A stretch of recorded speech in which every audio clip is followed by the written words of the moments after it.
नमस्कार, मैं आकांक्षा चतुर्वेदी स्वागत करती हूँ आप सभी का स्पोर्ट्स ट्रम्पेट की मॉर्निंग अपडेट में। और आज हम बात करेंगे खेल जगत की उन सभी मुख्य खबरों के बारे में जो स्पोर्ट्स जगत में तहलका मचा रही हैं। तो आइए सबसे पहले अगर बात करें तो नेशनल स्पोर्ट्स गवर्नेंस बिल जारी करने के लिए कल मीटिंग रखी गई थी और उस मीटिंग में कई एथलीट्स और कोचेस शामिल हुए।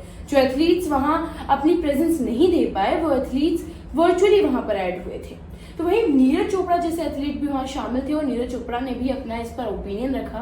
नीरज चोपड़ा चाहते हैं कि स्पोर्ट्स का इंफ्रास्ट्रक्चर बहुत ज्यादा सुधारा जाए, क्योंकि वो पहले भी NIS पटियाला की पिच है जो उसको रिप्लेस करके और अच्छा बेहतर बनाने की मांग रख चुके हैं। कई बार उन्होंने ये मांग रखी लेकिन अभी तक उनकी सुनी नहीं गई। तो उनका ये मेन फोकस है कि स्पोर्ट्स इंफ्रास्ट्रक्चर सुधारा जाए। तो वही कोचेस का कहना है कि कोचेस जो है, ट्रेनर्स, इनको अच्छी सी ट्रेनिंग दी जाए जिसकी वजह से हमें भारत को जो बाहर से मंगवाने पड़ते हैं ट्रेनर्स, उसकी जरूरत ही ना पड़े। क्योंकि अगर भारत में ही अच्छी A क्लास ट्रेनिंग दी जाएगी और A क्लास कोचेस तैयार किए जाएंगे तो हमें बाहरी मदद नहीं लेनी पड़ेगी और भारत में ही एक अच्छा सोर्स उपलब्ध होगा। दूसरी खबर की बात करें तो CWG यानी कॉमनवेल्थ गेम्स से जो गेम्स हटाए गए हैं 2026 में, उसका PT उषा ने खुलकर समर्थन किया है। और उनके समर्थन में उन्होंने कुछ बातें कही, जैसे वो चाहती हैं कि जो उन्होंने बतौर ये बताया है कि ये फैसला जो है CWG के बेहतर भविष्य के लिए है, क्योंकि जैसे विक्टोरिया ने जो होस्ट करने से मना कर दिया जिस वजह से बजट का काफी मार पड़ी है कॉमनवेल्थ गेम्स को, और उसको कवर करने के लिए ग्लासगो को फाइनेंशियल और ऑपरेशनल रिस्क को ध्यान में रखते हुए कई गेमों को हटाना पड़ा। और इस चीज को हमें भी समझना चाहिए, क्योंकि बीते दिनों से हम देख रहे हैं कि काफी ज्यादा विरोध हो रहा है इन चीजों का कि क्यों गेम्स हटाए गए। हॉकी के प्लेयर्स भी बोल रहे हैं, बैडमिंटन के प्लेयर्स भी बोल रहे हैं, लेकिन इसकी मुख्य वजह यही है कि फाइनेंशियल स्ट्रेस कम करने के लिए ये किया गया है। और PT उषा का ये भी कहना है कि आने वाले टाइम में हो सकता है कॉमनवेल्थ गेम्स बेहतर हों और ये गेम्स फिर से शामिल। बात करें क्रिकेट जगत की तो न्यूजीलैंड और भारत के बीच तीसरे टेस्ट मैच की दूसरा मैच पुणे में होने जा रहा है और इसी मैच में अब विराट कोहली भी शामिल होंगे।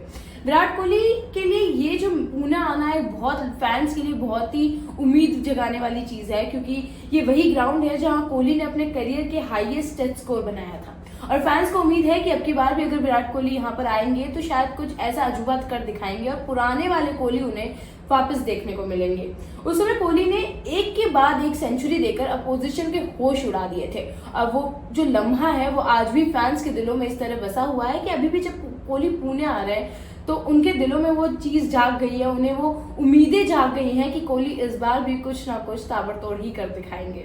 एक तरफ जहां भारतीय मेंस टीम न्यूजीलैंड की मेजबानी करने में व्यस्त है तो वहीं वुमेन्स क्रिकेट टीम भी न्यूजीलैंड का सामना करने को तैयार है। और आज दोपहर 1:30 बजे न्यूजीलैंड के साथ उनका 3 डेज का जो 1 डे सीरीज का पहला मैच होगा और ये होगा अहमदाबाद में।